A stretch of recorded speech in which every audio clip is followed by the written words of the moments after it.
यहाँ पे बैठे हुए सभी हजरात, मेरी पर्दानशीन माँ बहनें, सब नौजवान दोस्तों, अस्सलाम वालेकुम रहमतुल्लाहि बरकातुहू। देखते देखते 15 साल हो गए, पर आज भी मुझे परसों की एक जो चुनाव में माहौल तैयार हो गया, अपने वाला अपने वाला अपने वाला अपने वाला, मुझे डर लगने लगा कि इस शहर से मैं पराया हो गया। ये सब बिल्डिंगों में नोटिस आई थी, बाबलू सिन्हा किधर है? रेलवे की नोटिस आई थी, भागदौड़ किसने की थी? ये पराया हो गया एक दिन में। अपने वाले को वोट दो, अपने वाले को वोट दो।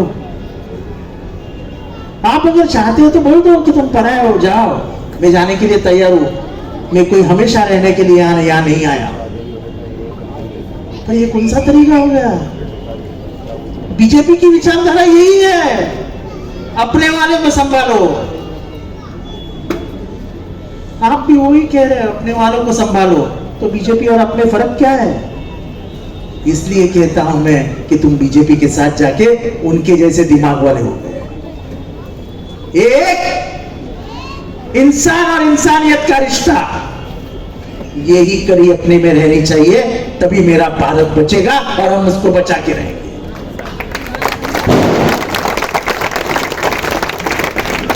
तुमको याद है, मैं अभी आते आते सोच रहा था, गुड्डू जरा ढूंढ लेना, वो एक फोटो आएगा, एक वीडियो आएगा कि एक स्टेज पर किसी मुसलमानों ने मोदी साहब को टोपी दी थी पहनने को लिए। याद है? याद है? याद है? उसने वो टोपी ऐसे वापस कर दी थी। मोदी जी को पूछा गया था कि गुजरात के दंगों में मुसलमान मारे गए तो आपको क्या लगता है? तो बोले, कुत्ता भी गाड़ी के नीचे आ जाता है तो थोड़ा दर्द तो होता ही। कुत्ता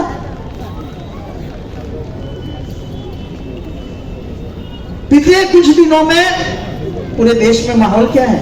2014 के बाद माहौल क्या है? किसी के घर में गोश्त पकाने की खुशबू आती है तो लोग उसके घर में घुसते हैं और मार डालते हैं, और उसका बेटा पाकिस्तान के सीमा पे पाकिस्तानियों से लड़ता रहता है, और बाद में 12 घंटे के बाद में उसको खबर मिलती है कि उसके बाप को घर में घुस के मार डाला। बिल्किस बानो, उसके आरोपियों को, मैं बिल्किस बानो को सलाम करता हूं। वो एक वाहिद महिला है जिसने लड़ाई लड़ी अपनी ताकत पे। उसके ऊपर रेप हुआ था, उसको तो ऐसा छोड़ दिया जैसे वो मर गई है, लेकिन ऊपर वाले ने उसको बचा के रखा था, उसको जस्टिस मिला और कहा गया कि मुंबई हाई कोर्ट में केस चलाओ। मुंबई हाई कोर्ट में वो जो आरोपी थे उनको जन्मठेप की सजा हुई, आजीवन कारावास की। क्या हुआ? कुछ दिनों के बाद गुजरात के लोगों ने, गवर्नमेंट ने कानून पास कर दिया कि हमको अधिकार है आजीवन कारावास से मुक्त कर दो, और उनको मुक्त कर दिया।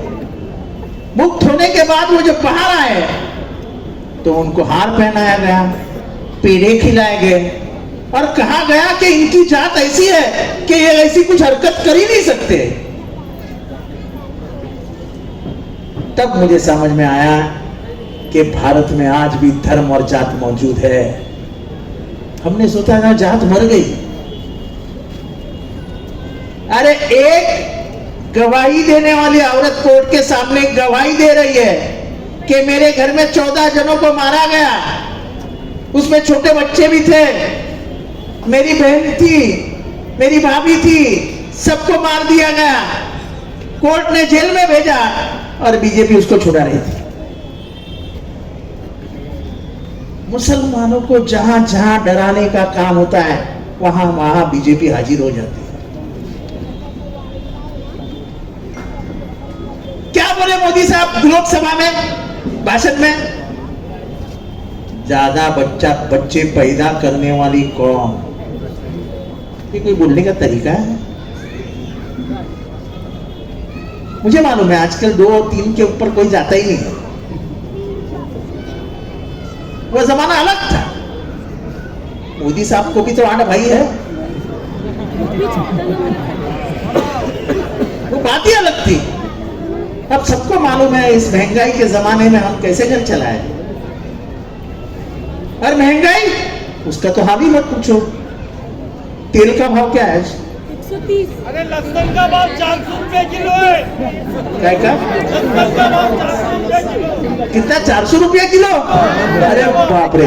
वो क्या है आप समझते नहीं है, इस देश में जैन लोग बहुत होने लगे हैं, तो लहसुन खाते ही नहीं है, और भाव कम ज्यादा करने वाले तो अडानी अंबानी है।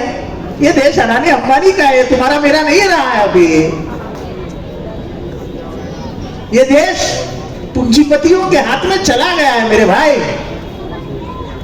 3-3 हजार करोड़ रुपए का टोकन उतरता है, कोई कुछ नहीं बोलता है, कोई कुछ नहीं बोलता है। ये महंगाई जो मेरी मां बहनों को मार रही है। दिवाली में हिंदू औरतें जो 1 किलो चूड़ा बनाती थी, 1 किलो चकली बनाती थी, चकली मुझे समझता ना, 1 किलो सेव बनाती थी, 5 किलो बनाने लगी है, पर उड़ता ही नहीं है।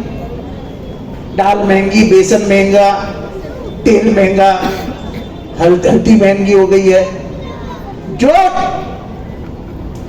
सेव एक 400 रुपए में 1 किलो बनती थी, अब वो 1300 रुपया लेती है। 1300 रुपया कहां से पड़ेगा? और ऊपर से यहां हमारी हिंदू मुसलमानों को तो ऐसा भड़काया जा रहा है कि जैसे ये देश में बाकी कुछ रहा ही नहीं है। बेरोजगारी खत्म हो गई, बच्चे एकदम चैन से जी रहे हैं, एजुकेशन बहुत तेजी से बढ़ रहा है। ऐसे हालात दिखाए जाते हैं कि सब एकदम मस्त है। कितने बच्चों को नौकरियां मिलती है? मोदी जी ने कहा था कि 2 करोड़ नौकरियां दूंगा, कहा था कि नहीं कहा था? हमारे शिंदे साहब ने कहा था कई 1000 नौकरियां दूंगा। वादे तोड़ने के लिए नहीं किए जाते हैं, वादों को निभाना चाहिए। मैंने 2009 का एक सपना दिया था आपको, सोच बदलो मुमरा बदलेगा। आप बताओ हाथ उठा करके कि मुमरा बदला कि नहीं बदला? आपको हाथ नहीं है? उठाओ ना जरा। मेरी नजर बहुत तेज है, मैं झट से पकड़ लेता हूं। आज कभी आपने सोचा था कि रेती बंदर का रास्ता इतना अच्छा बनेगा? आपने कभी सोचा था कि अपने शहर के बाजू में इतनी सुंदर चौपाटी आएगी जहां मेहमानों को चलाने लेके जाएंगे? आपने कभी सोचा था? सब आ गए। आपने कभी सोचा था कि स्टेशन इतना खूबसूरत बनेगा, हमारे सब रास्ते कंक्रीट के बन जाएंगे, मित्तल रोड बनेगा? सोचा था? हॉस्पिटल बना, मित्तल रोड बना, लाइब्रेरी बनी, 6500 स्क्वायर फीट की लाइब्रेरी है, 6500। क्यों बना? कि मुझे लगता है कि कुरान भी वही फरमाता है। पहले लफ्ज़ी कुरान के क्या है? इकरा, पढ़ो, पढ़ोगे तो बचोगे, वरना ऐसे ही मारो जाओगे। पढ़ना सीखो। खास करके मैं मेरी मां बहनों से कह रहा हूं, बच्चों को पढ़ाओ। बच्चा अगर डरता है दुनिया में किसी से, तो सिर्फ मां की आंखों से डरता है, नहीं तो किसी के बाप से नहीं डरता। मैं मेरे तजुर्बे से कह रहा हूं। मैं मेरे मां से इतना डरता था इतना डरता था कि मेरी माँ जब मैं घर पहुंचता था तो मेरे हाथ में तो चाबी नहीं देती थी, बोलती तू जब भी आएगा दरवाजा खोलना, मैं दरवाजा खोलूं, तेरे हाथ में चाबी नहीं दूंगी। मैं जब भी घर पहुंचता था ऐसा खींच लेती थी। अगर उसको सिगरेट का बास आया तो पूछती थी किधर फुटे बस माला रे। तो दारू पीने की कोई हिम्मत ही नहीं थी मेरी। माँ को ऐसा रहना चाहिए। मैं कमाता था अच्छा, 30 रुपया देती थी खर्चा करने को, 30 रुपया मेरा पूरा पगार आते ही निकाल लेती थी, पैसा नहीं रखने का। पर उन आदतों से निकला क्या, तो मुझे अभी चलो जवानी चली गई, अभी दर्द की तरफ आ गए, लेकिन माँ जब तक जिंदा थी उसके बाद कई साल माँ की आंख दिखती थी। मेरे नाके पे खड़े होने वाले लड़के क्या कहते थे मालूम, 10 बजे के बाद, अब इसको दिखेगा माँ जारी होती हुई, यानी माँ चिढ़ के इसकी जारी हो जाती है, ऐसे हमारी टिंगल। पर तुमको मैं कहता हूँ, ये बच्चे जो मारे जाते हैं ना मोटरसाइकिल पे, इसके लिए जिम्मेदार तुम हो। किसी को दोष मत देना। नहीं भाई, बच्चा 19 साल का हो गया है, अब उसको बाइक मिलनी चाहिए। बाप बेचारा सुनता है और दे देता है। फिर बच्चा 11 बजे घर से निकलता है, जाता है अंदर, माँ रोती बैठती है, जिम्मेदार कौन? ये पॉलिटिकल भाषण नहीं है मेरा, ये प्यार है मेरा, प्यार। आप उसको रोको। मैं ऐसे कई वारदात बताऊंगा जिसमें मैंने देखा है मां शर्म के मारे। एक बच्चा पकड़ा गया, चलो पॉलिटिकल भाषण होता रहेगा यार। एक बच्चा पकड़ा गया, थाना क्राइम में पकड़ा, उसके माँ बाप का फोन आया, अरे हमारे लड़के को ऐसा ही पकड़ा है यार, हमारा लड़का बहुत अच्छा है, ये है वो है। मैं गया थाना क्राइम में, इंस्पेक्टर अपना दोस्त ही रहता है, गया बेटा चाय भी पिया, बोले बच्चे को क्यों लाया यार, इतना अच्छा लड़का है, पढ़ता है, ये करता है, वो करता है। मतलब उसकी माँ बोल रही है यार, तो बोले माँ को बुलाओ। माँ को बुलाया, माँ ने बड़ी ताकत से कहा कि मेरा ये बच्चा कुछ कर ही नहीं सकता है, आप खामोखा उसको परेशान कर रहे हो। वो इंस्पेक्टर हंस दिया और उसने पीछे देखा और बच्चे को बोला माँ को सच बता दे बेटा। तो उसने माँ को बोला कि मैं रात को अंधेरे में गाड़ियां लूटता था, मोबाइल चोरता था, मेरे पास 10 मोबाइल है, वो पुलिस ने पकड़ लिया। वो माँ चक्कर आके गिर गई जगह पे। दूसरे के ऊपर उंगली मत उठा, अपना घर खुद संभालो। मैं समझता हूं कि आज के इस हालात में थक के हम सो जाते हैं, लेकिन बच्चे जब तक सोते नहीं हैं जागते रहो। ये मेरा तजुर्बा है, क्योंकि मैं वैसा ही पढ़ा हुआ हूं। अभी पॉलिटिकल लाइन पे आते हैं, थोड़ा सा मैं इस मामले में बहुत सेंसिटिव हूं, क्योंकि मुमरा के हालात कब बदल जाएंगे मुझे मालूम नहीं, लेकिन हालात अब अपने हाथ में है। रास्ते अच्छे हो गए, हॉस्पिटल आ गया, ये आ गया, मुमरा बदल गया। जो मुमरा में एक कैनरा बैंक थी इधर, बराबर है बबलो, किधर, ये सामने ना, आज कितनी बैंक है? ये नौजवान बच्चों को मालूम नहीं है कि मुमरा में क्रेडिट कार्ड नहीं मिलता था, मालूम है? मुमरा में लोन्स नहीं मिलते थे, मालूम है? मुमरा में एक भी बैंक आने को तैयार नहीं थी, मुमरा में कार लोन नहीं देते थे। और सबसे बड़ा मसला, एटीएस और मुंबई क्राइम तो ऐसी घुसती थी कि जैसे अपने ही लगा। गुलशन कुमार की हत्या में मुमरा से 4 जन उठा के लेके गए, उनका कोई संबंध नहीं था, डाल दिया अंदर। ये 4 कश्मीरी एक सोसाइटी में वॉचमैन का काम करते थे, वफा में। शंगारी नाम का कमर्शियल था, अपना दोस्त था। उनको उठा के लाया, दिखाया कि अतिरेकी डाल दिया। मैंने उनको बोला यार क्या गलत कर रहे हो, और बेचारे कश्मीरी नौकरी करने के लिए आए थे। बोले जितेंद्र ये दिखाना पड़ता है, हम ये नहीं दिखाएंगे तो नौकरी से जाएंगे। बोले यार किसी की गरीब की जिंदगी क्यों बर्बाद कर रहे हैं। अब उसके बाद की हालत सुनोगे। 17 साल के बाद कोर्ट का निर्णय आया और कोर्ट ने क्या कहा मालूम, इनका कोई भी दोष नहीं है, इनके किसमें भी इनका हाथ नहीं है। क्या फायदा, 17 साल तो चले गए। रशीद कंपाउंड से आए दिन लोग उठाए जाते थे, अब उठाए जाते कोई पुलिस आती है, कोई कोम्बरिंग ऑपरेशन होती है। लास्ट कोम्बरिंग ऑपरेशन हुआ था जब मैंने आके पुलिस स्टेशन में चिल्लम चिल्ली की थी, और वो जो कोम्बरिंग ऑपरेशन करने वाला ऑफिसर था अमित काळे, उसकी 24 घंटे में बदली कर दी। मैं हक की लड़ाई लड़ता, मैं हक पे उतरता, मैं हिंदू मुसलमान ये मानता ही। जब चाचा को मारा ट्रेन में, मेरा क्या संबंध था चाचा से, पर मैंने सोचा कि मेरे बाप को कोई ऐसा मारता तो मैं क्या करता। उसमें मैंने मेरा बाप देखा। मैं गया पुलिस स्टेशन में, मेरे को खबर दी थी कौन हो, रफीक कामदार ने। पुलिस स्टेशन में जाके मैंने हंगामा किया, तब जाके पुलिस ने कहा कि हम कलम बढ़ा देंगे। दूसरे दिन कलम बढ़ गए, आज भी वो बच्चे जेल में हैं, आज भी वो बच्चे जेल में, कोई आवाज नहीं उठाता है। विशालगढ़ कोई गया है क्या? अरे वाह वाह, खड़े हो जाओ ना।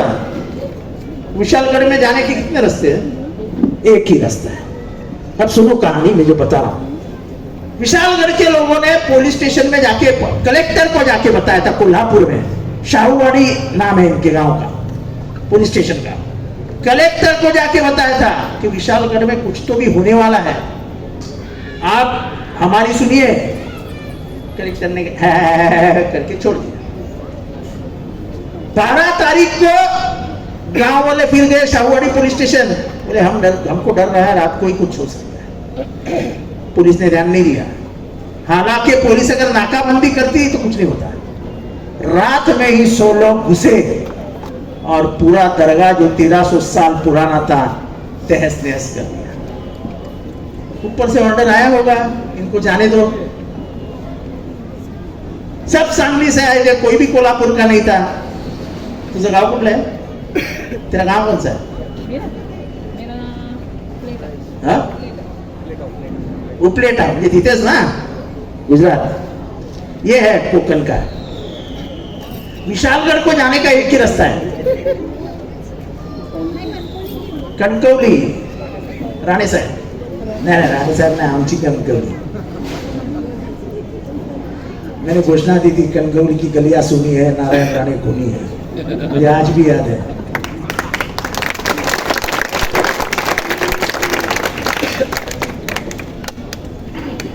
एक ही रास्ता है, नाकाबंदी कर देते तो कोई ऊपर नहीं जाता था, लेकिन करनी ही नहीं थी। उधर से उतर के वो गजापुर गांव में गए। गजापुर गांव में एक जूनी पुरानी मस्जिद थी, वो मस्जिद पूरी तोड़ डाली, कुरान शरीफ फाड़ के फेंक दिया और फिर गांव लूटने को चले। गांव 80% हिंदू, 20% मुसलमान, 20% भी नहीं रहेंगे और भी कम रहेंगे, लेकिन सबको लूट लिया। मैं हमेशा भाषण में कहता हूं, अतिरेकी और डकैत की कोई जात नहीं होती है, कोई धर्म नहीं होता है। सब हिंदू मुसलमान जंगल में भाग गए उनके डर के मारे। पूरी तिजोरियां लूट ली, पूरे जवाहरात लूट ले और फिर छोड़ के चले गए। फिर बाद में गांव वाले अंदर है। अब मुझे बताओ, पेपर में पढ़ा क्या उनको पकड़ा है? पढ़ा?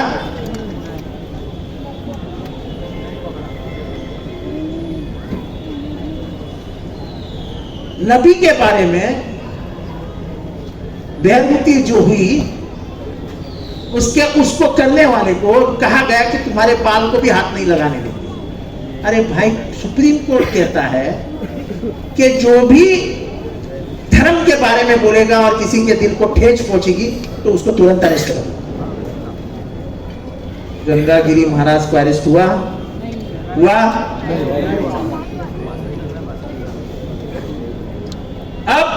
मुझे ये बताओ, आपने बताया ही है कि नबी के मामले में जब उसके शान में गुस्ताखी होती है तो गुस्ताखों को आप माफ करोगे? और उसका साथ देने वाले को? तो ये घड़ी कौन है? ये घड़ी कौन है? ये घड़ी चुराई है। आज टीवी पे देखा होगा, आज किसने देखा है क्या? बहुत चला है। जितेंद्र आव्हाड ने अजित पवार को पाकिट मार बोला। हमारे मुंबई में भाषण में बोला। अरे बुरे बाप को तुम घर से निकालते हो धक्का मार के, उसकी पार्टी छीन लेते हो। पार्टी किसकी थी? पार्टी किसकी थी?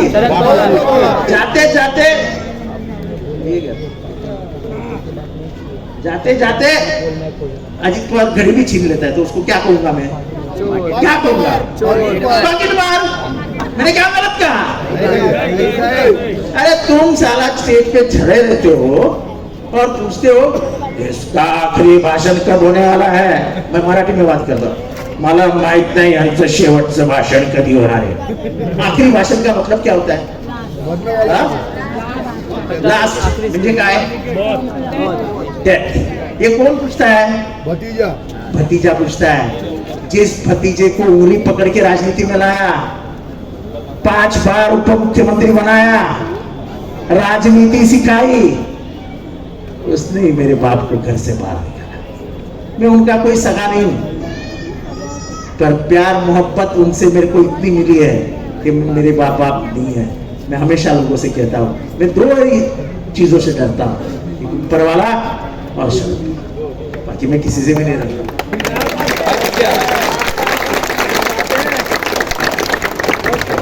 अरे जिस आदमी ने घर बनाया उसका घर तोड़ दिया तुमने, पैसे की ताकत में। आज उसको बेघर बना दिया। मर दो मर्द।